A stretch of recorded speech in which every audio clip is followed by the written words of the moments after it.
तेलंगाना में पुलिस जो कार्रवाई नहीं करती है उस पर तो कार्रवाई अगर कर देगी तो उस पर कांग्रेस का जो हाईकमान है वो नाराज हो जाएगा। पद्मजा जी, मैं कहना तो नहीं चाहती थी, ये बार बार निष्ठा पे लोग क्यों उतर आते हैं?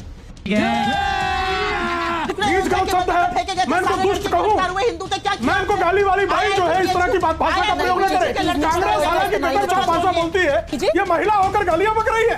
मैंने इंटरजेक्ट कर सुप्रिया जी, ये बदतमीजी है। इस महिला को इस अपशब्द के लिए माफी मांगनी चाहिए। तो तेलंगाना में किसका कह रही है कि मंदिर में नीच है, इनकी पार्टी नीच है, इनका संस्कार नीच है। अगर गाली वाली भाई, तेरी औकात में जानता हूं तू किस औकात की महिला है। तेलंगाना में किसकी गलती है? बदतमीज महिला। प्लीज आप मत बोलिए, मैंने ऑलरेडी इंटरचेक कर दिया। वो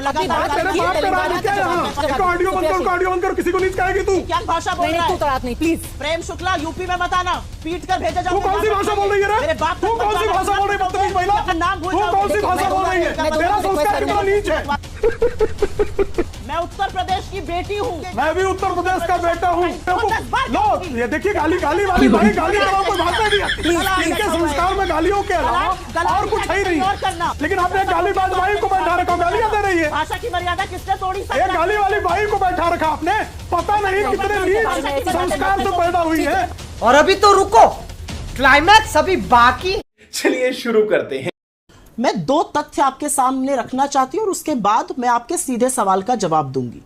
हम उस उत्तर प्रदेश की बात कर रहे हैं जहां पर अयोध्या में कार्यरत एक महिला कांस्टेबल करवा चौथ मनाने के लिए रात को जब घर जा रही थी, अंधेरा हो गया था, तो उसको एक दरिंदे ने खेत में घसीटकर उसका रेप कर दिया। यह एक महिला पुलिस कांस्टेबल के साथ उत्तर प्रदेश में हुआ है। तो महिला सुरक्षा पर और उत्तर प्रदेश की कानून व्यवस्था पर विवेचना, इसको याद रख के कर लीजिए। पहला सवाल, पहली बात। दूसरी बात, सुलखान सिंह साहब हैं, पूर्व डीजीपी है उत्तर प्रदेश के, इस शासन के बड़े करीबी माने जाते थे, योगी जी के बड़े करीबी माने जाते हैं। उनका वक्तव्य है 12 घंटे पहले का, और वो कह रहे हैं यूपी पुलिस दबाव में कार्रवाई कर रही है, निष्पक्ष कार्रवाई नहीं कर पा रही है। अगर वो कभी किसी दंगाई के खिलाफ कार्रवाई कर देती है तो सस्पेंड होना पड़ता है। रुक, तेरे को बताते तेरी। सुप्रिया श्रीनेत ने कहा कि अयोध्या में कांस्टेबल पर बलात्कार हुआ, निश्चित तौर पर बहुत ही आपराधिक है और ऐसे व्यक्ति को कड़ी से कड़ी सजा मिलेगी। लेकिन कर्नाटक में पुलिस कांस्टेबल ने एक होमगार्ड पर बलात्कार कर दिया, तो इसके लिए कर्नाटक सरकार जिम्मेदार होगी। एक इंस्पेक्टर ने कांस्टेबल पर बलात्कार कर दिया, उसके लिए भी निश्चित तौर पर कर्नाटक के सिद्धारमैया जिम्मेदार होंगे। और कांग्रेस ने जो है कर्नाटक को बलात्कार प्रदेश बना दिया, क्योंकि कर्नाटक हाईकोर्ट ने कहा कि एक जनजाति समाज की महिला, उस पर बलात्कार हुआ और पुलिस ने मामला तक नहीं दर्ज किया। तो कर्नाटक हाईकोर्ट ने कहा कि द्वापर की द्रौपदी से भी अधिक अभद्र और फुहड़ काम जो है वो कर्नाटक पुलिस के देख रेख में उसकी जो है लापरवाही के चलते कर्नाटक में हुआ। सुप्रिया श्रीनेत, अगर अब्दुल हमीद और उनके परिवार से कोई क्राइम हुआ है, क्या आप उनके खिलाफ एक्शन को समर्थित करते हैं? मतलब यह सवाल ही आपका बेवकूफी का और बेईमानी। ऑफ कोर्स, जिसने अगर किसी ने कानून का उल्लंघन किया उसके खिलाफ कार्रवाई होनी चाहिए। ये सवाल ही बेईमानी है। इस सवाल का क्या मतलब है? किसी ने भी अगर कार्रवाई हुई तो उसको फेक बता दिया, इसलिए सवाल पूछ रही हूं। नहीं, आपके सवाल इसलिए मैंने बेईमानी माना क्योंकि आपके सवाल में बायस है। अच्छा, कार्रवाई क्या हुई अब मैं आपको समझाती हूं। पहले दिन हत्या हो जाती है, सबको पता था वहां के हालात बिगड़ रहे हैं, पुलिस ने कुछ नहीं किया, कोई वहां पर 144 सेक्शन नहीं लगाया गया, कोई कर्फ्यू नहीं लगाया गया। अगले दिन आगजनी हो गई, 2 करोड़ की संपत्ति स्वाहा हो गई, उसमें शुक्ला जी की भी गई, उसमें एक मुसलमान भाई थे उनकी भी गई, सबकी संपत्ति स्वाहा हो गई।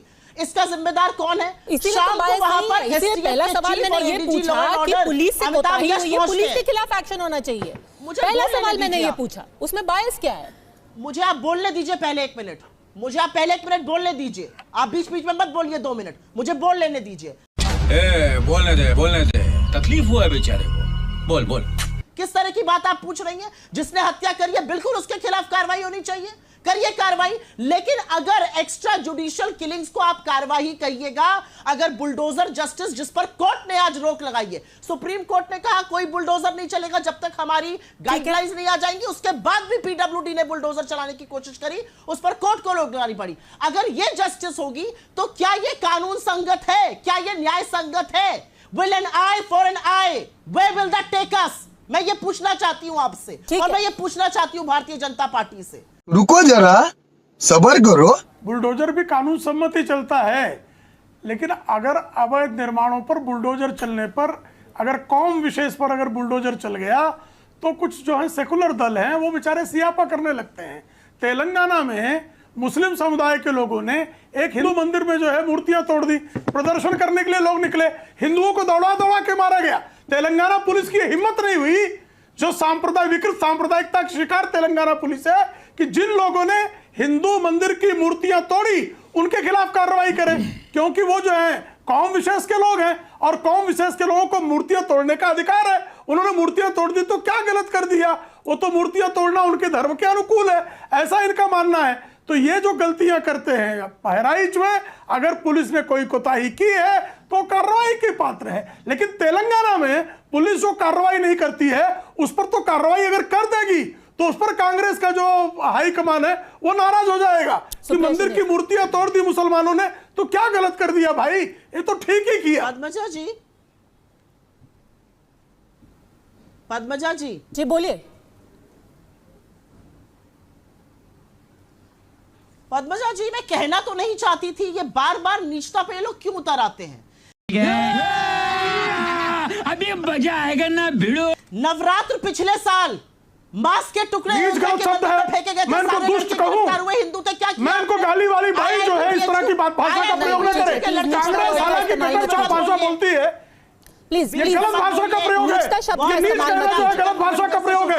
मैं इनको इस तरह के शब्दों का प्रयोग करूंगा इनके लिए, ये महिला होकर गालियां बक रही है। मैंने इंटरजेक्ट कर दिया। सुप्रिया जी, ये बदतमीजी है, ठीक है, इनको माफी मांगनी चाहिए। तेलंगाना पे लॉ एंड ऑर्डर पे सवाल आपका उठाया, इस महिला को इस अपशब्द के लिए माफी मांगनी चाहिए। अगर बहराइच में आप कह रहे हैं कि प्रशासन फेल हो गया, तो तेलंगाना में किसका फेलियर था कि मंदिर में घुस करके किसी ने मूर्ति को तोड़ा? इनका संस्कार नीच है। ठीक है, एक दूसरे के प्लीज शब्द का इस्तेमाल मत कीजिए। अगर बहराइच में लॉ एंड ऑर्डर प्रॉब्लम थी, कानून व्यवस्था पे आप बहराइच में सवाल उठा रही है, तो तेलंगाना में किसकी गलती है? बदतमीज महिला। प्रेम शुक्ला जी प्लीज। अब वो गालियां बकेंगी, उत्तर थोड़ा देंगी। नहीं प्लीज आप मत बोलिए, मैंने ऑलरेडी इंटरजेक्ट कर दिया। अपनी बात रखिए, तेलंगाना का जवाब दीजिए। तेलंगाना का जवाब ऑडियो बंद करो, किसी को नीच कहेगी तू। क्या भाषा बोल रहा है? तू तड़ाक नहीं प्लीज। प्रेम शुक्ला, यूपी में मत आना, पीट कर भेजा जाओ। तू कौन सी भाषा बोल रही है रे? मेरे बाप, तू कौन सी भाषा बोल रही है बदतमीज महिला? अपना नाम भूल जाओ। तू कौन सी भाषा बोल रही है? तेरा संस्कार कितना नीच है। अभी जैसे कांग्रेस की प्रवक्ता ने कहा कि प्रेम शुक्ला यूपी में मत आ जाना, नहीं पीटे जाओगे, अब ये सब धमकी, इस तरह की बातें, ये तो मैं कर नहीं सकता। मैं तो भाई ये भी पत्रकार हूं, मेरे पीछे तो कोई भीड़ नहीं है, गुंडे बदमाश नहीं, मैं किसी को धमकी उमकी दूं, कोई उस तरह की मेरी हैसियत तो है नहीं, मैं तो सामान्य पत्रकार हूं। मेरे बारे में क्या कहा वो आपको नहीं सुनाई दिया? बहरे के अवसर पर ये अगर मेरे बारे में क्या कहा वो आपको नहीं सुनाई दिया? याद हो नहीं, शुरुआत तो आप ही आपको नहीं सुनाई दिया? ये सुप्रिया जी, शुरुआत तो आप ही नहीं, शर्म सारा ठेका तो सुप्रिया देखिए, एक दूसरे पर टिप्पणी ना करें, मुद्दे पे आते हैं। हर्षवर्धन जी मुद्दे पे आते हैं। आपको आती नहीं है सुनाई दिया उन्होंने, मेरे सभी आपको नहीं सुनाई दिया। क्या बेवकूफी की बातें करते हैं आप यहाँ पे बैठकर? क्या आदत है इनकी? आपको शर्म आनी चाहिए। आप गली हरकतें करने के लिए मशहूर है, सब जानते हैं आपकी सारी असलियतों को। मतलब गाली गलौज, मुझे मत बताइए, मेरा मुंह मत खुलवाइए। हर्षवर्धन जी एक एक करके मुद्दे पे बात कीजिए प्लीज, वापस टॉपिक पे आते हैं। मैं तो मुद्दे पे ही बात कर रहा हूँ, लेकिन मैं देख रहा हूँ ना कि किस तरह से बात मेरे बारे में क्या है ये आप मुझे मत बताइए। आप कितने बड़े क्या है वो सबको पता है, सारी दुनिया जानती है। बताइए ना। अच्छा चलिए 30 सेकंड आपको देता हूँ मेरे बारे में बताइए। Don't you dare do that. अरे कौन, आपकी क्या हैसियत है कि मुझे कहिए कि डोंट यू डेयर? अपनी हैसियत में रहिए। नॉन एंटिटी है आप, मेरे लिए नगण्य है, मेरे लिए नॉन एंटिटी है आप मेरे लिए नॉन। मैं आपके लिए ठीक है, मैं दोनों से रिक्वेस्ट करूंगी, मैं सब लोगों से रिक्वेस्ट करूंगी। देखिए ये बहुत ही संवेदनशील मुद्दा है, एक दूसरे के ऊपर टीका टिप्पणी करना, एक दूसरे के खिलाफ किसी भाषा का इस्तेमाल करना जिसमें बाद में हमें रिग्रेट हो, ये नहीं करते हैं। टीवी डिबेट में हम इस तरह को नहीं गिराते। लेकिन मैं पत्रकार हूँ, मैं सवाल जो काम करने पीएफआई पर जब प्रतिबंध लगा था, मटीरियल है आपकी, मेरे लिए जीरो अहमियत है, जीरो। आप करिए जो आपको करना है।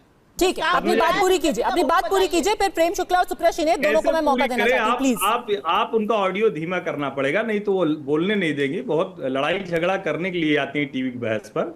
ये बड़ी अच्छी बात कही है। लेकिन मुझे आपसे एक शिकायत है कि जब मेरे मृत पिता को और मुझे अपशब्द कहे जा रहे थे तो आपने उनको रोका नहीं और आप मुझे छोड़ के दूसरे गेस्ट के पास चली गई। नहीं, एक सेकंड, आपके अगर आपके पिताजी के खिलाफ कोई भी ऐसा शब्द इस्तेमाल किया गया है तो मैं उसको बहुत ही क्रिटिसाइज करती हूँ, वो बिल्कुल गलत है। इस शो पे ना मैं एनकरेज करती हूँ कि कोई इस तरीके के शब्दों का इस्तेमाल करे, ना मैं ये अलाउ करती हूँ।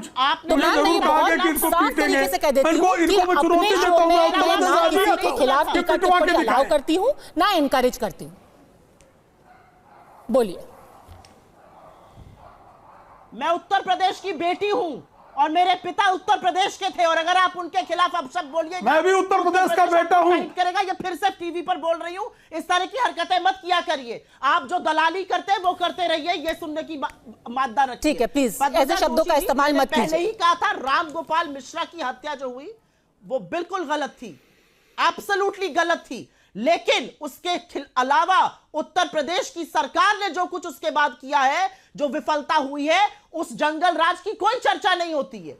अगर कोई और होता तो उसका इस्तीफा फोटो दिखाकर मांगा जाता। ना महाराष्ट्र में इस्तीफा मांगा जाएगा, ना उत्तर प्रदेश में मांगा जाएगा। यह जंगल राज किसके सर मारा जाएगा, यह मैं जानना चाहती हूं। कौन इसका उत्तरदायी है, कौन इसका जवाब देगा, कौन देगा जवाब? बहराइच में कैसे एक यंग लड़के की डेथ हो गई और करोड़ों की संपत्ति जल के स्वाहा हो गई, कौन देगा इसका जवाब? प्रेम शुक्ला जी, आप लोग पूछते नहीं है। आप यूपी के बारे में जंगल राज नहीं बोलिएगा, कहीं और होता तो जंगल राज पद्मजा जी, और आप योगी जी की तस्वीर नहीं दिखाएंगे, कहीं और होता तो वहां के मुख्यमंत्री की तस्वीर देखते हम। प्रेम शुक्ला जी, जंगल राज जी, ये असलियत है। पद्मजा जी, आपके लिए बेवकूफ का विशेषण प्रयोग किया जाएगा, मेरे लिए नीच का, और हर्षवर्धन जी के लिए बेशर्म का, और कहा जाएगा कि आपको उत्तर प्रदेश आइए, आपको पिटवाऊंगी मैं। ये भाषा है, ये तरीका है बात करने का। ये भी गलत है, बहस में इसी तरह बात की जाती है, धमकी देना भी गलत है। गालियां देने के लिए आती हैं, गालियां देने आती है। और मैंने इनके लिए क्या शब्द का प्रयोग किया बता दें? इन्होंने मुझे नीच कहा, मैंने कहा आप नीच हो, इतना ही कहा ना मैंने। मैं कहूंगी, मैं किसी से तो मैं गलत हो गया और ये सही है। पिता के लिए ये आपको बेवकूफ लो, ये देखिए गाली वाली भाई, गाली कराओ, कोई भाषा नहीं आती इनके संस्कार में। गालियों के अलावा और कुछ है ही नहीं। देख लीजिए, अब इनको मैं कह दूं, अब मुझे दलाल कह रही है, इनको मैं दलाल कह दूं। ये अच्छी बात नहीं है, ये अच्छी बात नहीं है। मैं आप सबसे फिर से रिक्वेस्ट कर रही हूं, देखिए भाषा का स्तर, किसी भी डिबेट का स्तर हम और गिराएंगे तो इससे किसी का भी भला नहीं होगा। एक दूसरे के ऊपर टीका टिप्पणी करना ये किसी के भी हित में नहीं है। आप मुद्दे की बात कीजिए सर, कि जंगल राज का आरोप लग रहा है आपकी सरकार के ऊपर उत्तर प्रदेश में, उसको लेकर आप क्या बात कर रहा था? प्रेम शुक्ला जी, मैं तो मुद्दे की बात कर रहा था, लेकिन आपने गालीबाज भाई को बैठा रखा, गालियां दे रही है। भाषा की मर्यादा किसने तोड़ी? एक गाली वाली भाई को बैठा रखा आपने, पता नहीं कितने नीच संस्कार से पैदा हुई है।